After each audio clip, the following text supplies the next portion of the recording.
हाँ जी, चलिए। तो हमारी बात चल रही थी गुप्त साम्राज्य की, तो आज वहीं से फिर हम गुप्त साम्राज्य को आगे की ओर थोड़ा सा अग्रसर करते हैं। तो गुप्त साम्राज्य में हमारा जो ब्रह्मगुप्त थे, कौन थे? ब्रह्मगुप्त जो थे गुप्त साम्राज्य में, उन्होंने न्यूटन से पहले ही बता दिया था कि पृथ्वी सारी वस्तुओं को अपनी ओर आकर्षित करती है। तो न्यूटन से पहले किसने बताया था कि पृथ्वी सारी वस्तुओं को अपनी ओर आकर्षित करती है? ब्रह्मगुप्त ने बताया था। किसने बताया था? ब्रह्मगुप्त ने। और हमारी बात हो गई थी इनके समय में जो सोने की मुद्रा थी, क्या थी? सोने की मुद्रा जो थी उन्हें क्या बोला जाता था? उन्हें दीनार बोला जाता था। क्या बोला जाता था? दीनार बोला जाता था। और चांदी के सिक्कों को क्या बोला जाता था? रुपक्या बोला जाता था। क्या बोला जाता था? रुपयक या फिर रुपक्या बोला जाता था चांदी के सिक्कों को। और हमें तो पता ही है संस्कृत इनकी शासकीय भाषा थी, संस्कृत भाषा का उपयोग करते थे कौन? गुप्त। और मंदिर बनाने की कला का भी जन्म किसके समय पे हुआ है? तो ये गुप्त वंश में ही हुआ है। मंदिर बनाने की कला का प्रचलन भी इनके समय से हुआ है, गुप्त वंश के समय से ही हुआ है। और शकों पर जो विजय उपलक्ष्य की थी ना, शकों पर किसने? चंद्रगुप्त सेकंड ने जो की थी। भाई हुड़ों का आक्रमण तो स्कंदगुप्त के समय में होना स्कंद स्टार्ट हो गया था, लेकिन शकों पर जो विजय की थी वो किसने की थी?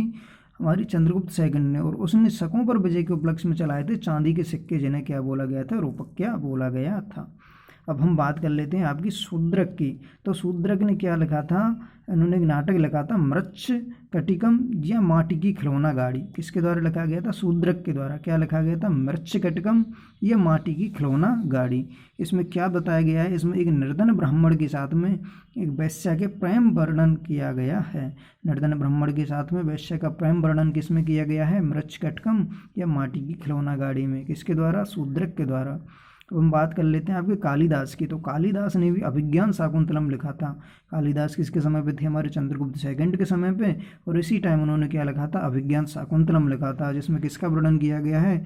दुष्यंत और शकुंतला की प्रेम कथा का वर्णन किसमें किया गया है? अभिज्ञान शाकुंतलम में किया गया है। और भारतीय इतिहास का स्वर्ण युग किसे बोला जाता है? हमारे गुप्त साम्राज्य को बोला जाता है।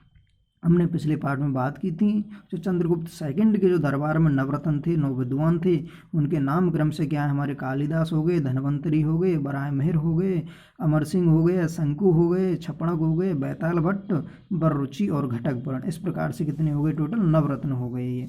अगर हम बात कर लेते हैं अभिज्ञान शाकुंतलम की जो रचना की थी कालिदास की, तो कालिदास की और भी कई कृतियाँ हैं, उनके बारे में अगर हम बात करते हैं, क्योंकि अक्सर यहाँ से पूछ लिया ही जाता है। अगर हम बात करें तो कालिदास ने कौन कौन सी रचना की थी? एक तो महाकाव्य लिखे थे, खंड काव्य भी लिखे थे और रूपक भी लिखे थे। तो इनको हम क्रम से याद करते हैं। महाकाव्य, महाकाव्य कौन कौन से लिखे थे उन्होंने? एक तो कुमार संभव लिखा था और दूसरा क्या लिखा था? रघुवंशम लिखा था। क्योंकि हमें पता है रघुवंशी प्रभु श्री राम, क्या रघुवंशी प्रभु श्री राम जब सीता स्वयंवर हो रहा था तो बड़े ही कुमार लग रहे थे। क्या लग रहे थे? बड़े ही कुमार लग रहे थे। तो रघुवंशी कुमार प्रभु श्री राम कैसे लग रहे थे? बड़े महान लग रहे थे। तो महाकाव्य क्या क्या हो गए? कुमार संभव और रघुवंशम। अगर हम बात करें खंड काव्यों की, तो खंड काव्य जो हमारे दूत आते हैं, मतलब जो राजदूत जो होते हैं, एक कंट्री के द्वारा दूसरे कंट्रीज में जो जाते हैं, तो कभी भी दूत का संहार या फिर खंडन नहीं किया जाता है। इस प्रकार से खंड काव्य कौन कौन से हो गए? मेघदूत या फिर ऋतु संहार। अगर हम बात करते हैं रूपक, तो अब रूपक में देखो सब बड़े बड़े हैं। अभिज्ञान शाकुंतलम रूपक में हो गया, मालविका अग्निमित्रम रूपक में हो गया, और विक्रम और शौर्यम किसमें हो गया? हमारा विक्रम वर्षियम भी किसमें हो गया? रूपक में हो गया। तो इस प्रकार से ये सारी रचनाएं किसकी हैं? हमारी कालिदास की हैं। अब आगे हम बात कर लेते हैं वाकाटक राजवंश की। तो हमारी बात चल रही थी चंद्रगुप्त सेकंड की। तो चंद्रगुप्त सेकंड की पुत्री थी, उनका क्या नाम था? प्रभावती गुप्ता। और चंद्रगुप्त सेकंड ने अपनी प्रभावती गुप्ता का जो शादी की थी वो की थी वाकाटक नरेश थे रुद्रसेन सेकंड, और उनके साथ में प्रभावती गुप्ता की शादी की थी। वाकाटक नरेश रुद्रसेन सेकंड के साथ में किसकी शादी होती है? प्रभावती गुप्ता की, जो कि किसकी पुत्री थी? चंद्रगुप्त सेकंड की। आगे बात करते हैं हम, शादी के कुछ समय बाद ही किसकी मृत्यु हो जाती है? रुद्रसेन सेकंड की मृत्यु हो जाती है।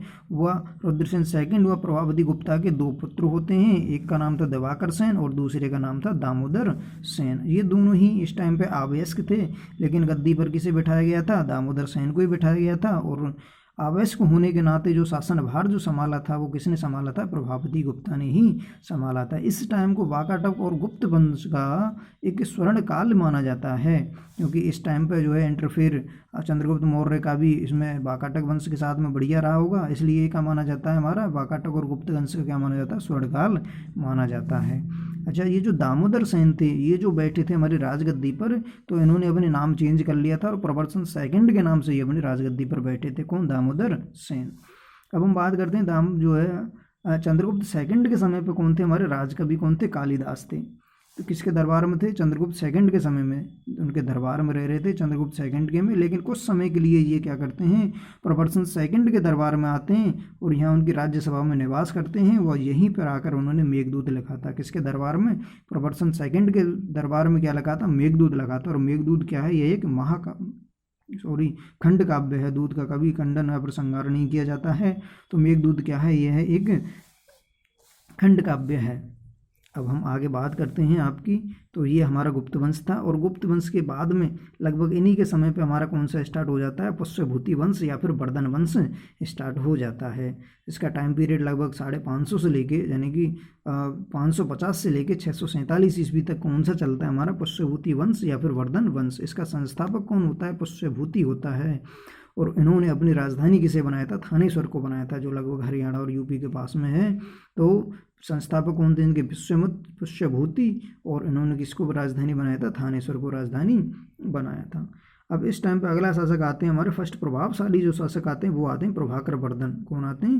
प्रभाकर वर्धन। और प्रभाकर वर्धन की जो शादी होती है वो किसके साथ में होती है? यशोमती के साथ में इनकी शादी होती है। प्रभाकर वर्धन और यशोमती की कितनी संतान होती है? 3 होती है। इसमें पहला कौन है? इसमें बड़ा होता है राज्यवर्धन, और उससे छोटा कितना होता है? हर्षवर्धन।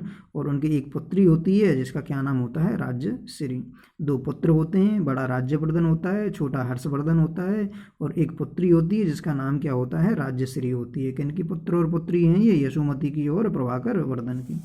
आगे हम बात कर लेते हैं, राज्यश्री की शादी करा दी जाती है कन्नौज के शासक ग्रहवर्मा के साथ में। किसके साथ में? कन्नौज के राजा ग्रहवर्मा के साथ में किसकी शादी हो जाती है? राज्यश्री की शादी हो जाती है। अब आगे आते हैं आपके मालवा नरेश आते हैं देवगुप्त। कौन आते हैं? मालवा नरेश देवगुप्त आते हैं। ये क्या करते हैं भाई साहब? कन्नौज के शासक ग्रहवर्मा की क्या कर देते हैं? हत्या कर देते हैं। अब इधर से कौन आते हैं? पीछे से राज्यश्री के बड़े भाई आते हैं, राज्यवर्धन आते हैं गुस्से में, और वो क्या कर देते हैं? इधर देवगुप्त की हत्या कर देते हैं। राज्यवर्धन साहब क्या करते हैं? देवगुप्त की हत्या कर देते हैं। और अच्छा एक बात, ये जो कन्नौज का जो शासक ग्रहवर्मा को जब मार दिया था देवगुप्त ने, तो ये कारागार में डाल दिया था। किसको? राज्यश्री को। ग्रहवर्मा को मार के राज्यश्री को कहाँ डाल दिया था?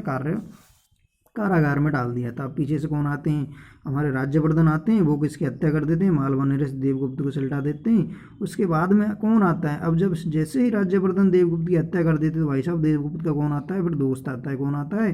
दोस्त आता है। और दोस्त क्या करता है पीछे से? उसका दोस्त का क्या नाम है? गौड़ नरेश शशांक था। ये किसका दोस्त है? देवगुप्त का दोस्त है। और इस शशांक क्या कर देता है? ये पीछे से राज्यवर्धन की हत्या कर देता है। शशांक किसकी हत्या कर देता है? राज्यवर्धन की। तो ऐसे करके क्या हो गए? देवगुप्त किसकी हत्या करता है? मालवा नरेश जो देवगुप्त होता है ये कन्नौज राजा ग्रहवर्मा को मार देते हैं। उसके बाद में जो राज्यवर्धन आते हैं वो देवगुप्त को मार देते हैं। और इधर जो हमारे शशांक आते हैं जो कि दोस्त होते हैं किसके? देवगुप्त के, वो किसे मार देते हैं? राज्यवर्धन को मार देते हैं। यहाँ हमारे पुष्यभूति या वर्धन वंश के बारे में इतना ही है। इसके आगे थोड़ा अगले नेक्स्ट पार्ट में देखा जाएगा। ओके।